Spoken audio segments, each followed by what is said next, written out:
இந்த இருக்க லைட் வெளிச்சமா இருக்கேன்னு நினைச்சிடாதீங்க. பூரா ஜெனரேட்டர் காசுதான், பூரா டீசல் கொடுத்துதான் ஓட்டிக்கிட்டு இருக்கோம். அதுல கூட எப்படா கட் பண்றதுன்னு யோசிச்சுக்கிட்டு இருப்பாங்க. ஏன்னா இங்க திரும்பி போகும்பொழுது எச்சரிக்கையாக ஜாக்கிரதையாக போகணும். 10 வண்டியா போகணும், 15 வண்டியா போகணும், எங்கேயும் தொந்தரவு பண்ணக்கூடாது.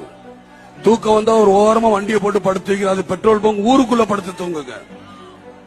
மோசமான ஆளுங்க இந்த கட்சிக்காரங்க. கேட்டா எங்களுக்கு ரவுடிசம்னா என்னன்னு தெரியலன்னு பேசுவாங்க. செய்யற ரவுடிசம் அவங்க தான். போகணும், டிரைவர்கள் கண்ணாபின்னான் வண்டி ஓட்டிடுறாங்க. முந்திக்கிட்டு போகாதீங்க, வேகமா போகாதீங்க. ரோட இறக்கி போகும்போது ஜாக்கிரதையா போங்க. சத்தியமா சொல்றேன், எனக்கு தூக்கம் வராது. நீங்க எல்லாரும் நிம்மதியா போயிட்டீங்கன்னு அப்புறம் தான் எனக்கு தூக்கம் வரும். என்னுடைய மாவட்ட செயலாளர்களுக்கும் நிர்வாகிகளுக்கும் கிளைக்களத்துக்கும் அதுதான் சொல்லியிருக்கேன். நீங்க முழிச்சுக்கிட்டு இருந்து போகணும், மெதுவா போகணும். ஓட்டிட்டு போய் எப்பவும் தனியா போகாதீங்க. 5 வண்டி 10 வண்டியா போங்க. போய் உங்களை காப்பாத்திக்கிறது தான் என்னுடைய தாழ்மையான கருத்து. ஆனால்